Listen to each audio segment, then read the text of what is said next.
Study with PR में आप सभी लोगों का मोस्ट वेलकम है। Study with PR SSC GD 2023-24 की रिवीजन सीरीज चला रहा है। आज उस रिवीजन सीरीज का प्रैक्टिस सेट नंबर 17 है, जिसका पहला क्वेश्चन होगा टेस्ट मैच क्रिकेट में एक टीम एक दिन में न्यूनतम कितने ओवर खेल सकती है। इसका उत्तर होगा 90 ओवर खेल सकती है। 90 ओवर खेल सकती है और ये टेस्ट मैच 5 दिनों तक चलता है। 90 ओवर में कैटेगरी निर्धारित की गई है कि 15 ओवर प्रति आवर बनाने होंगे। भोजन काल का समय 40 मिनट, इनिंग्स ब्रेक 10 मिनट की होती है, टी ब्रेक 20 मिनट का होता है, T20 20 ओवर का होता है और पावर प्ले 6 ओवर।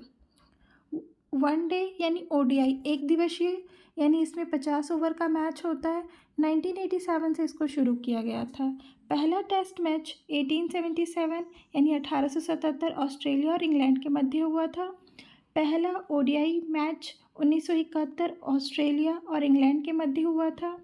पहला T20 मैच 2005 में ऑस्ट्रेलिया और न्यूजीलैंड के मध्य हुआ था। पहला पिंक बॉल टेस्ट मैच ये 2015 में ऑस्ट्रेलिया और न्यूजीलैंड के मध्य हुआ था। हमारा क्वेश्चन नंबर 2 है, होयसला मंदिर की वास्तुकला शैली कौन सी है। तो इसका उत्तर होगा वेसर शैली।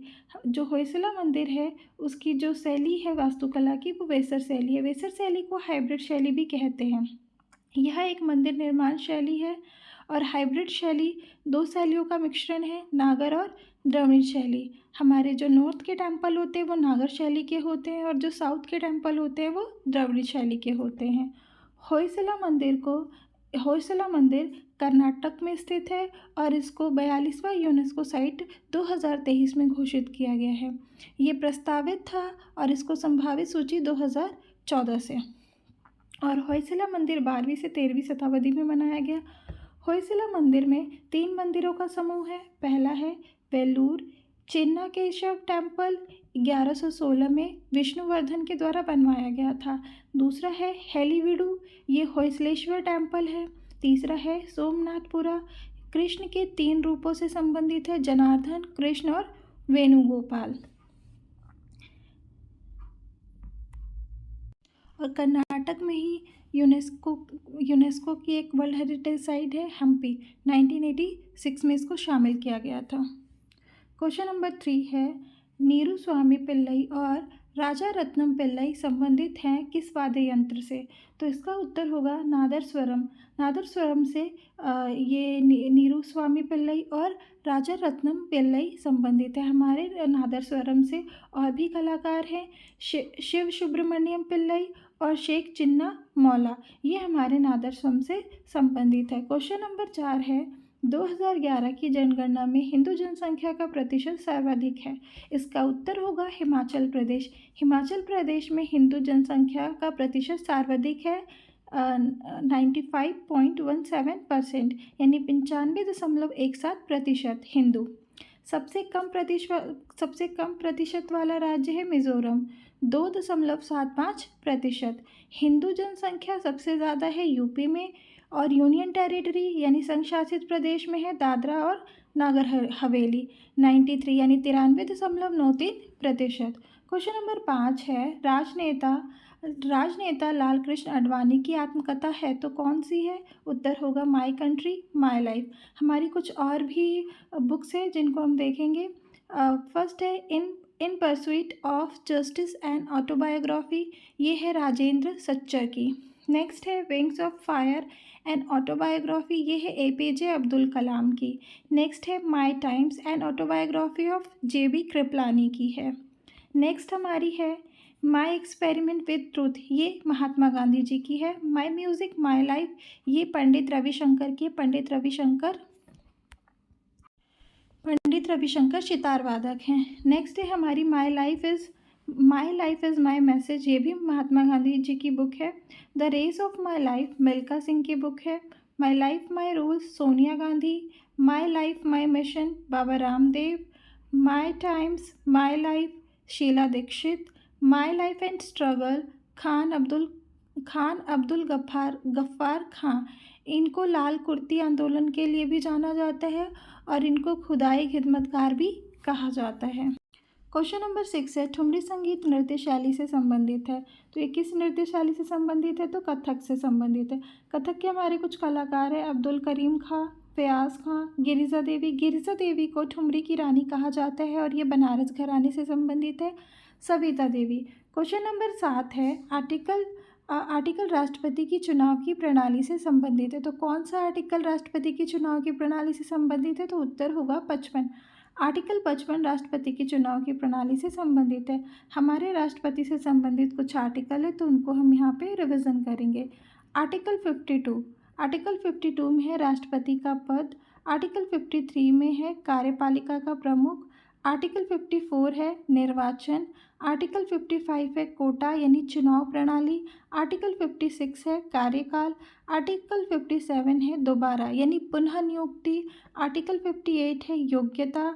आर्टिकल 59 है दशाएं। आर्टिकल 60 है शपथ और आर्टिकल 61 है महाअभियोग। इसकी एक छोटी सी ट्रिक है जिसको हम देखेंगे। इसको हम कैसे याद कर सकते हैं? तो इसके फर्स्ट लेटर से प का नी को का दू यो द श म। तो यहाँ पे इसके आप फर्स्ट लेटर देखेंगे तो प से होगा पद यानी राष्ट्रपति का पद। फिर उसके बाद है का, तो का से होगा कार्यपालिका का प्रमुख। फिर उसके बाद है नी, तो नी से होगा निर्वाचन। फिर है को, तो को से होगा कोटा यानी चुनाव प्रणाली। फिर उसके बाद है का, तो का से होगा कार्यकाल। फिर आर्टिकल 57 में है दू से होगा दोबारा यानी पुनः नियुक्ति। फिर उसके बाद है यो से योग्यता। फिर द आएगा तो द से दशाएं। फिर श से शपथ और मे से यानी महाभियोग। तो ये हमारे राष्ट्रपति से संबंधित आर्टिकल थे। और राष्ट्रपति बनने के लिए मिनिमम आयु कितनी चाहिए? तो 35 वर्ष और 50 प्रस्तावक और 50 अनुमोदक भी चाहिए। जमानत राशि 15,000 रुपये। क्वेश्चन नंबर 8 है, राष्ट्रपति के निर्वाचन मंडल में कौन शामिल नहीं होते हैं? तो इसका उत्तर होगा राज्यों की विधान परिषदों के सदस्य राष्ट्रपति के निर्वाचन मंडल में शामिल नहीं होते हैं। तो शामिल होने वाले कौन कौन से सदस्य हैं? तो लोकसभा और राज्यसभा के निर्वाचित सदस्य होंगे और दिल्ली, पुदुचेरी और जम्मू कश्मीर। तो दिल्ली 70 विधानसभा सीट है, पुदुचेरी 30 विधानसभा सीट है और जम्मू कश्मीर में 90 विधानसभा सीट है। जम्मू कश्मीर में विधानसभा होगी। स्टेट के एमएलए भाग लेते हैं, यूनियन टेरिटरी के एमएलए भाग लेते हैं और नामांकित सदस्य भाग नहीं लेते हैं राष्ट्रपति के चुनाव में। क्वेश्चन नंबर 9 होगा, वर्ष 1975 में आपातकाल के समय भारत के राष्ट्रपति कौन थे? तो इसका उत्तर होगा फ़रुखुद्दीन अली अहमद। फ़रुखुद्दीन अली अहमद 1975 में आपातकाल के समय भारत के राष्ट्रपति थे। 25 जून 1975 से 21 मार्च 1977 तक आपातकाल लगा दिया गया। कुल 21 महीने तक आपातकाल लगा रहा। इस समय पीएम थी इंदिरा गांधी, उपराष्ट्रपति थे वीडी जत्ती और गृह मंत्री थे के ब्रह्मानंद रेड्डी। आर्टिकल 352 के तहत राष्ट्रीय आपातकाल लगाया जाता है। 1977 के चुनाव में पहले गैर कांग्रेसी पीएम मोरारजी देसाई बने सबसे बूढ़े नेता। विपक्ष का नेतृत्व जेबी नारायण ने किया। नोट, इंदिरा गांधी को आपातकाल लगाने की सलाह किसने दी थी? तो सिद्धार्थ शंकर ने दी थी। वेस्ट बंगाल के सीएम थे। और मैंने यहाँ पे आपातकाल को लिखने में गलती कर दी है तो आप लोग इसको सुधार लेंगे। नेक्स्ट है, आपातकाल 3 तरीके से लगाया जाता है यानी इमरजेंसी 3 प्रकार से लगाई जाती है। पहला है राष्ट्रीय आपातकाल, आर्टिकल 352 का प्रयोग करके लगाया जाता है और ये 3 बार लगाया गया है। राष्ट्रपति शासन, आर्टिकल 356 के तहत राज्य में संवैधानिक तंत्र विफल होने पर लगाया जाता है। और नंबर 3 है वित्तीय आपातकाल, आर्टिकल 360 एक भी बार नहीं लगाया गया है। क्वेश्चन नंबर 10 है, इतिहास टाइम पत्रिका में महात्मा गांधी को पर्सन ऑफ द ईयर कब नामित किया? तो इसका उत्तर होगा 1930 में।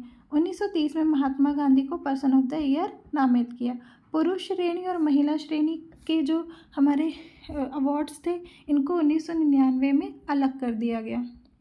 क्वेश्चन नंबर 11 है, गांधी गांधी 1982 की एक महाकाव्य जीवनी फिल्म है जो महात्मा गांधी के जीवन को नाटकीय रूप देती है। इसे बेन किंग्सले ने शीर्षक भूमिका निभाई। फिल्म का निर्देशन और निर्माण किसने किया? तो इसके डायरेक्टर के बारे में पूछा जा रहा है। इसका उत्तर होगा रिचर्ड सैमुअल एटनबरो ने। ये इसके डायरेक्टर थे। महात्मा गांधी का रोल किसने किया था? तो बेन किंग्सले ने किया था। कस्तूरबा गांधी का रोल किसने किया था? तो रोहिणी हंटंगरी ने किया था। और नेहरू जी का रोल तो रोशन सेठ ने किया था। 1983 यानी 1983 में ऑस्कर किसको दिया गया था? तो भानु अथैया को दिया गया था। पहली भारतीय महिला है ये। गांधी मूवी के लिए दिया गया था कॉस्ट्यूम डिज़ाइन में। नेक्स्ट है, जो ऑस्कर पुरस्कार है वो फिल्म क्षेत्र में दिया जाता है और फिल्म क्षेत्र का सबसे बड़ा पुरस्कार है और इसकी शुरुआत 1929 में की गई थी। पहले पुरुष हैं भारतीय जिनको ऑस्कर दिया गया, वो है सत्यजीत रे। क्वेश्चन नंबर 12 है, दिहांग और लोहित नदी किस क्षेत्र में या फिर किस राज्य में बहती हैं? इसका उत्तर होगा अरुणाचल प्रदेश और असम में बहती है। हमारी अरुणाचल प्रदेश में बहने वाली कुछ नदियां हैं जैसे कामेक, सियांग और सुबनसेरी। इसी प्रकार असम में भी कुछ बहने वाली नदियां बराक, धनसेरी और कोलोंग। क्वेश्चन नंबर 13 है, माउंट जुपुनो किस राज्य में स्थित है? तो इसका उत्तर होगा सिक्किम में स्थित है। सिक्किम में ही कंचनजंगा भी स्थित है। इसकी ऊंचाई है 8,586 मीटर। भारत की दूसरी ऊंची चोटी। उत्तराखंड में नंदा देवी है जिसकी ऊंचाई है 7,816 मीटर। क्वेश्चन नंबर 14 है, पहला बैंक था 1770 में स्थापित किया गया, तो वो कौन सा बैंक था? उत्तर होगा bank of Hindustan. Bank of Hindustan पहला बैंक था जिसको 1770 में स्थापित किया गया। इसी प्रकार दूसरा बैंक था 1770 में इसको स्थापित किया गया कलकत्ता में और इसका परिचालन बंद हुआ 1832 में। फिर दूसरा बैंक हमारा था भारतीय जनरल बैंक। इसकी शुरुआत 1786 से 91 तक रही और अवध कमर्शियल बैंक की स्थापना 1881 में की गई थी। और जो हमारा इंडियन बैंक है, जो हमारा SBI बैंक है, वो किन किन बैंकों से मिलकर बना था? तो बैंक ऑफ बंगाल जो कि 1809, बैंक ऑफ बॉम्बे 1840 और बैंक ऑफ मद्रास 1843। इन तीनों बैंकों का मर्ज करके 1921 में इसका एकीकरण किया गया और एक इम्पीरियल बैंक ऑफ इंडिया के नाम से एक बैंक की स्थापना की गई और इसका राष्ट्रीयकरण किया गया 1955 में और 1955 में ही इम्पीरियल बैंक का नाम बदल करके SBI नाम रख दिया गया। क्वेश्चन नंबर 15 है, ग्रीन लेबल ATM क्या है? ग्रीन लेबल ATM क्या है? इसका उत्तर होगा ऐसे ATM जो कृषि से संबंधित हो, यानी कृषि कार्य से संबंधित लेन देन के लिए होते हैं, उसको ही ग्रीन लेबल ATM कहा जाता है। और ATM की फुल फॉर्म होती है ऑटोमेटेड टेलर मशीन। ऐसे ATM जो केवल महिलाओं के लिए लगाए जाते हैं उसे क्या कहते हैं? Pink ATM। ऐसे ATM जिनका उपयोग शेयर लेन देन में किया जाता है उन्हें ऑरेंज ATM कहा जाता है। ऐसे ATM जो बैंक के स्वामित्व में नहीं होते हैं बल्कि ग्राहक को सेवा प्रदान करने के लिए उन्हें पट्टे पर लिया जाता है, ऐसे ATM को ब्राउन ATM कहा जाता है। ई-कॉमर्स लेन देन के लिए येलो ATM, गैर बैंकिंग संस्थान के लिए है वाइट ATM। देश का पहला अनाज ATM गुरुग्राम हरियाणा 2021 में खोला गया। पहला गोल्ड ATM हैदराबाद दिसंबर 2022 में खोला गया। क्वेश्चन नंबर 16 है, बैरोमीटर में अचानक गिरावट होने से मौसम में क्या बदलाव होता है? तो तूफानी मौसम होता है, धीरे धीरे ऊपर होता है तो दिन साफ और धीरे धीरे नीचे होता है तो बारिश का मौसम होता है। क्वेश्चन नंबर 17 है, कार्बन का न्यूनतम प्रतिशत किस में है? उत्तर होगा पिटवा लोहे। पिटवा लोहे में कार्बन का न्यूनतम प्रतिशत होता है 0.02%। क्वेश्चन नंबर 18 है, नमो 11 सूत्रीय कार्यक्रम किस राज्य ने शुरू किया? उत्तर होगा महाराष्ट्र राज्य ने शुरू किया। छत्रपति संभाजी नगर में शुरू किया गया और इस योजना की कुल लागत है 45,000 करोड़। 73 और हमारे गांधी जी के 73वें बर्थडे पर इनका 73वां बर्थडे था। जन्म 17 सितंबर 1950 को हुआ था और इस बार का इनका 73वां जन्मदिवस था। 17 सितंबर को सेवा दिवस के रूप में मनाया जाएगा। 73वां गाँव आत्मनिर्भर यानी 73 गांव आत्मनिर्भर किए जाएंगे। 73 ग्राम पंचायत कार्यालय वो किए जाएंगे, स्थापित किए जाएंगे। 73 विज्ञान केंद्र बनाए जाएंगे और 73 ऐतिहासिक तीर्थ स्थल बनाए जाएंगे। क्वेश्चन नंबर 19 है, नारी शक्ति वंदन अधिनियम के तहत लोकसभा और राज्यसभा विधानसभा में महिलाओं के लिए कितनी प्रतिशत सीट आरक्षण है? उत्तर होगा 33%। महिला आरक्षण विधेयक 2023 128वां कॉन्स्टिट्यूशन अमेंडमेंट और 1996 में पहली बार पेश किया गया था। वर्तमान में लोकसभा में 82 महिला सांसद है और वर्तमान राज्यसभा में 32 महिला सांसद है। क्वेश्चन नंबर 20 है, पहला लाइट हाउस उत्सव 2023 कहाँ मनाया गया? उत्तर होगा गोवा राज्य में मनाया गया, पणजी में, और ये पणजी में मनाया गया, जलमार्ग मंत्रालय के द्वारा मनाया गया। गोवा में ही पर्पल फेस्ट मनाया गया, विरासत महोत्सव और 37वें राष्ट्रीय खेल गोवा में ही स्थापित हुए। और गोवा ही पहला राज्य है जिसने सरकारी अस्पतालों में IVF ट्रीटमेंट फ्री किया है। क्वेश्चन नंबर हमारा होमवर्क क्वेश्चन है, 37वें राष्ट्रीय खेलों का शुभंकर क्या है? इसका उत्तर होगा मोगा। आई होप आपको हमारी ये SSC GD रिवीजन सीरीज़ पसंद आ रही होगी। अगर आपको हमारा ये एफर्ट अच्छा लग रहा है तो आप हमारे चैनल को सब्सक्राइब करें, शेयर करें और कमेंट करें।